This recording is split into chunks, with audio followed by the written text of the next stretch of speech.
In this video, we're going to talk about the basics of a deep and a 3-3-1 zone. So their main jobs are to stop the deep cuts, and they are the eyes of the defense. They watch and communicate with the rest of the team what's going on. So over here we have our 3-3-1 zone with our 3 red cup, our blue mids, and we have this green deep. And so the principles, so the deep's job is to prevent anything that's going to come up high. So if a player starts just busting it straight deep is going to follow them. That is pretty straightforward. And that's kind of the most basic thing that a deep should do. But deep should also has 2 principles that we want to talk about, which is don't get sucked too deep and communicate. So the deep is the eyes of the defense, because since they're standing behind all of the play, they're the only person on the defense that can easily see everything that's going on. And that's important. The deep is going to have their head on a swivel, looking all directions, looking at everybody. They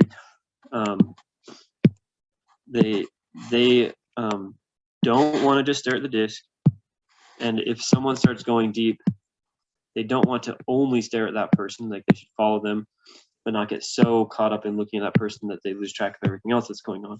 They want to keep their eyes up and looking around so that they can tell people, hey, look, open side mid, your guy's cutting in, or 2 people are cutting deep.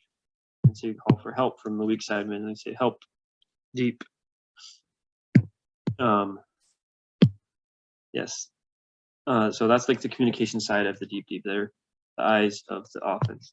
So I don't remember if I said these principles, but here they are again. If I did, don't get sucked too deep and communicate. So that was the communication part. The don't get sucked too deep part is if nobody is deep, then we don't want our deep standing way out here and out of the play. What we want is for our deep to come in fairly close to the open side cutters to be able to help out.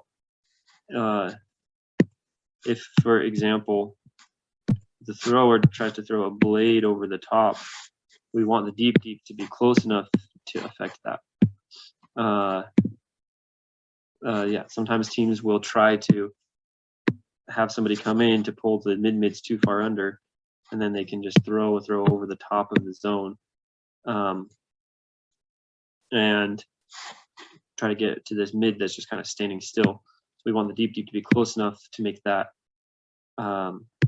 a more risky shot. And then if someone starts going deep, we don't need the deep to get right up on him necessarily. Typically, we choose our deep to be someone who's fairly quick and tall, or just good at chasing down high discs. And so, oops, that's not it.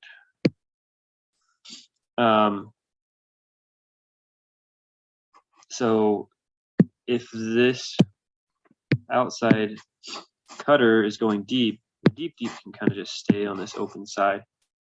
And if the